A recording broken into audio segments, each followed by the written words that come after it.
जय माँ इंद्राक्षी, जय माँ अम्बे। इंद्राक्षी धाम में दर्शकों आप सभी का हम हार्दिक स्वागत करते हैं। आज हम बात करने वाले हैं हथेली में सूर्य रेखा के बारे में, हथेली में सरस्वती रेखा के बारे में, विद्या रेखा के बारे में। विद्या रेखा कहें या सरस्वती रेखा कहें, यदि ये आपके बच्चों के हाथ में नहीं है तो विद्या तो होती है लेकिन थोड़ी सी मुश्किल के साथ। और जिन बच्चों के हाथ में जन्म से ही ये रेखा होती है तो कहीं ना कहीं बच्चे मेधावी होते हैं, यशवान होते हैं, बलवान होते हैं, विद्यावान होते हैं। तो आइए अब हम आपको बताते हैं कि सबसे पहले इस रेखा का मूल नाम क्या है और इस रेखा का मूल निवास स्थान, उद्गम स्थल हथेली में कहाँ होता है। आप ध्यान से देखें, आपकी रिंग फिंगर, आपके बच्चे की रिंग फिंगर के नीचे बना होता है सन माउंट। क्या बना होता है? सूर्य पर्वत। इसको हम पर्वत कहते हैं, माउंट कहा जाता है। अगर हम आपके बच्चे की कुंडली देख रहे हैं तो कुंडली के हिसाब से कहा जाएगा सूर्य ग्रह, और यदि उस बच्चे का हाथ देख रहे हैं तो कहा जाएगा ग्रह के साथ ना जोड़ करके माउंट, पर्वत, यानी कि सूर्य पर्वत। रिंग फिंगर है, रिंग फिंगर के नीचे सूर्य पर्वत बना होता है और इसी पर्वत पर देखो नीचे से हृदय रेखा के ऊपर से ये रेखा ऊपर को उठ रही है। हृदय रेखा से ये रेखा ऊपर को उठ रही है और ये आपके संपूर्ण सूर्य पर्वत को पार करती हुई पर्व को टच कर जाती है। इस रेखा का नाम ही सूर्य रेखा है, इस रेखा का नाम ही सरस्वती रेखा है और इस रेखा का नाम ही विद्या रेखा है। क्लियर? इतनी बात समझ में आ गई। अब दूसरी बात समझें, ऐसे ही हथेली में होती है मस्तिष्क रेखा। मस्तिष्क रेखा का नाम भी मेधा रेखा माना जाता है। मस्तिष्क रेखा भी विद्वता प्रदान करती है। अब मस्तिष्क रेखा हथेली में कहाँ होती है, ये भी आप ध्यान से देखें। किसी किसी व्यक्ति के आयु रेखा से ही लिपट करके चंद्र पर्वत तक ये रेखा जाती है, ये मस्तिष्क रेखा होती है, दैट इज माइंड लाइन। अब फिर समझें, यही रेखा कई बार चंद्र पर्वत तक नहीं जाती है, सीधी स्ट्रेट हो जाती है, जैसे कि आप यहाँ रेखा चित्र में देख रहे हैं। ये मेधा रेखा है, मस्तिष्क रेखा है और इसको माइंड लाइन भी कहा जाता है। अब ये दो रेखाएं इतनी कीमती हैं किसी भी स्टूडेंट के लिए, किसी भी छात्र के लिए। अगर ये दोनों रेखाएं बहुत अच्छे से हथेली में हों तो आप माने न माने, आपके बच्चे मेधावी रहेंगे, आपके बच्चे पढ़ने लिखने में बहुत अग्रणी रहेंगे। अब ये कैसे तय किया जाए कि ये दोनों रेखाएं सही हैं, सुस्पष्ट हैं? करीब करीब समस्त बच्चों के हाथ में ये रेखाएं होती हैं और ऐसा नहीं है कि ये रेखाएं बहुत लेट बनती हैं। ये दोनों ही रेखाएं सभी बच्चों के जन्म के साथ साथ ही उकरने लगती हैं, हमें दिखने लगती हैं। जैसे जैसे बच्चा 4 साल, 5 साल, 10 साल तक का होता है तो 10 साल तक के बच्चों की हथेली में ये रेखाएं स्पष्ट रूप से अपनी स्थिति को दर्शा देती हैं, स्पष्ट रूप से। यही रेखाएं, जैसे सूर्य रेखा की हमने बात की, रिंग फिंगर के नीचे सूर्य रेखा होती है। पुनः एक बार देख लें, रिंग फिंगर के नीचे सूर्य रेखा है। अब यही सूर्य रेखा किसी किसी के हाथ में धूमिल सी होती है, जैसे कोई चीज़ रबर से मिटा दी गई होगी, लेकिन उसका अस्तित्व कमजोरी की स्थिति में होगा। बच्चों की मेमो अक्सर कमज़ोर पाई जाएगी, देर से लर्न होगी कोई बात। और जिन व्यक्तियों की या बच्चों की हथेली में ये रेखा बिल्कुल पतली सी, महीन सी, स्पष्ट होगी, उतना वो बच्चे, और हथेली उसमें बिल्कुल बीच में होनी चाहिए, सन माउंट के बीच में, तो ये रेखा उन बच्चों को मेधावी बनाती ही बनाती है। इसी सूर्य रेखा के साथ साथ यदि किसी बच्चे के हाथ में, आप बच्चे से मतलब ये लगा के चलिए, आप कोई भी स्टूडेंट हो, किसी भी एग्ज़ाम की आप तैयारी कर रहे हो, कोई भी, चाहे आप बड़े किसी लेवल, बड़े एग्ज़ाम की तैयारी कर रहे हैं या छोटी क्लास में आप पढ़ रहे हैं, तो सभी स्टूडेंट हैं। अब आप ये मान के चलें, ये रेखा अगर चीर्ण छीर्ण होगी, कटी फटी होगी, तो ये विद्या में अटकलें आएंगी।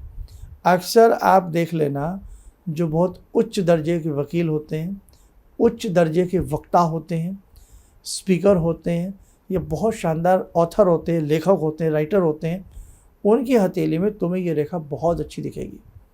और ऐसे भी बहुत लोग हैं जो बिल्कुल पढ़े लिखे नहीं हैं, बिल्कुल उनका कोई मतलब नहीं रहा है स्कूल से, किताबों से, उस ज़माने के हिसाब से नहीं वो पढ़े, लेकिन अगर उनके हाथ में भी ये होगी, बहुत कुशल कारीगर होंगे, बहुत कुशल वक्ता होंगे, बहुत कुशल व्यापारी होंगे, और बहुत अच्छे से मार्केटिंग करने वाले वो व्यक्ति पाए जाते हैं।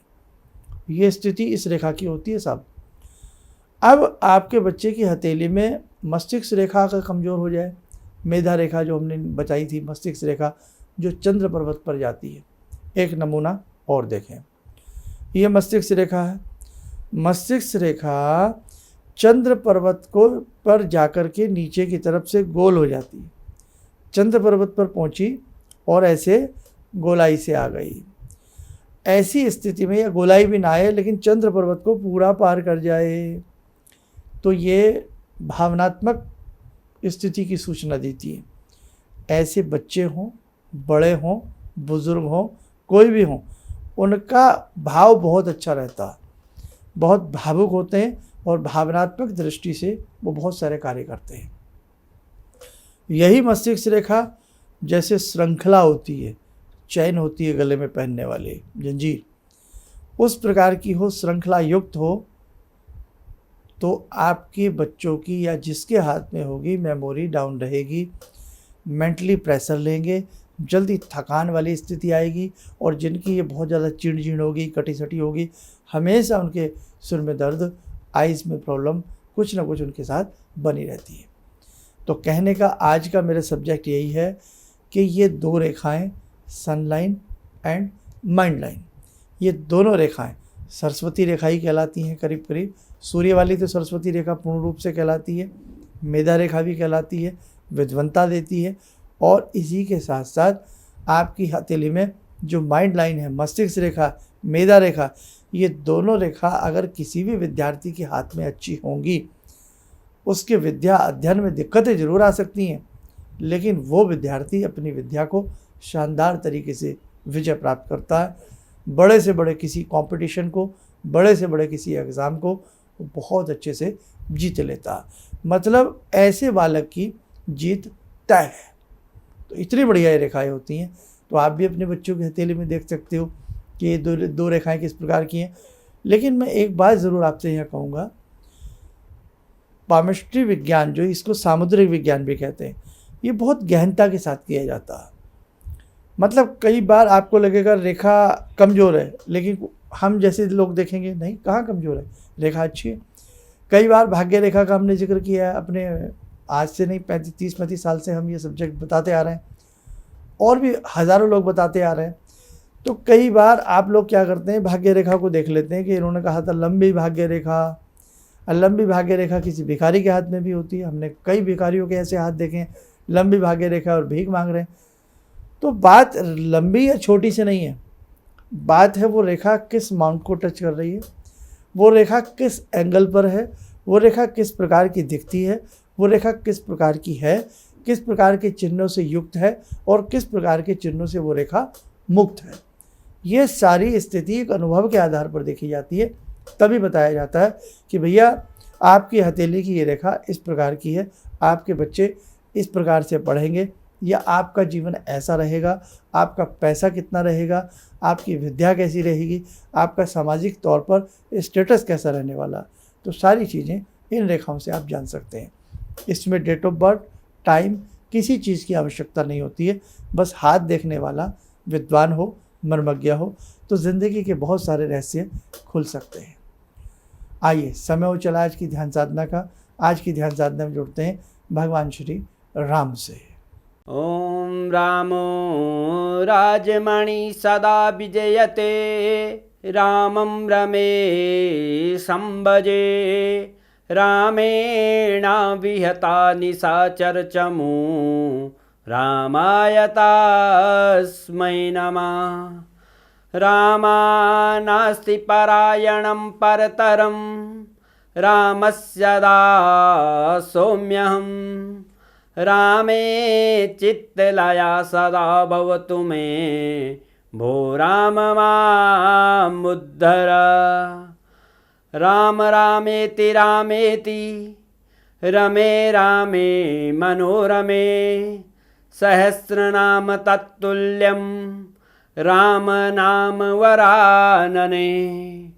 आदो राम तपोवनं दिगमनं हत्वा मृगं काञ्चनं वैदेहीहरणं जटायुमरणं सुग्रीवसंवासनं।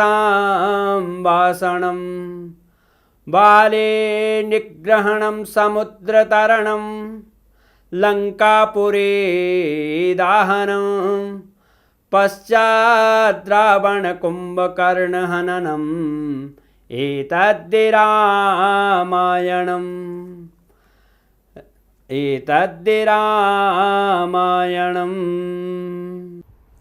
कवच बना लें, ध्यान करें, राम जी का शुभ आशीष हम सबके ऊपर बरस रहा है।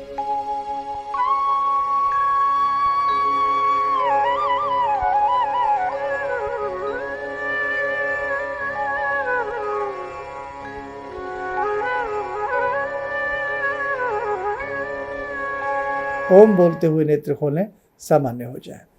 साधकों, यदि आप भी हाथ देखना सीखना चाहते हो, ज्योतिष के मर्म को समझना चाहते हो, तो आप हमारे इस प्रकार के अनेकों कार्यक्रम हैं। प्लेलिस्ट में जाइए, प्लेलिस्ट में जाकर के आओ ज्योतिष सीखें, वहाँ से भी ये कार्यक्रम पिछले भी सुन करके कुछ सीख सकते हो। आगे भी हमारी श्रृंखला इसी प्रकार की है कि आपको बहुत कुछ सिखाया जाए। और हमारी वेबसाइट है, वेबसाइट पर भी बहुत सारी चीज़ें हम आपको समय जैसे जैसे लगता है वैसे वैसे करने का प्रयास कर रहे हैं। आगामी समय में कुछ दुर्गम साधनाएं आपके द्वारा कराई जाएंगी जिनसे आपको बहुत लाभ मिलेगा। चलिए, आप सब लोग स्वस्थ रहें, सुखी रहें। इन्हीं शुभकामनाओं के साथ हम अपनी वाणी को विराम देते हैं। जय जय अम्बे। जी, मेरा नाम रवि कुमार सिंह है। मैं छत्तीसगढ़ रायपुर से हूँ। मैं गुरु दीक्षा भी लिया हूँ। इनके बताए मार्ग पर चलने की प्रयास तो पहले से भी कर रहा हूँ और आगे भी करता रहूँगा। और मेरा लोगों से यही कहना है कि इनके बताए मार्ग पर चलें। ऐसा इसलिए कि सच के मार्ग पर चलने वाले बहुत कम लोग मिलते हैं। ये सिर्फ कहते हैं भगवान से जुड़ो और साधना करो, और भगवान से बड़ी शक्ति तो कोई नहीं है। गुरु, गुरु के बाद भगवान, गुरु, माता पिता और भगवान, ये तीन चीज़ को अगर हम लोग अपना लें अपने जीवन में तो फिर नहीं लगता है कि हमें किसी की ज़रूरत पड़े। हमारे लिए तो बस अब जो भी हैं सो गुरु जी ही हैं। किसी भी समस्या के समाधान के लिए मिले प्रसिद्ध हस्तरेखा एवं वास्तु विशेषज्ञ प्रोफेसर धर्मेंद्र शर्मा जी से। नोट: शिविर में भाग लेने हेतु एवं व्यक्तिगत रूप से मिलने के लिए कॉल करने का समय सुबह 10 बजे से शाम 6 बजे तक। हमारे विभिन्न ज्ञानवर्धक कार्यक्रम देखने के लिए आप हमें अभी सब्सक्राइब करें, बेल आइकन को प्रेस करें ताकि आप देख सकें हमारा कार्यक्रम सबसे पहले।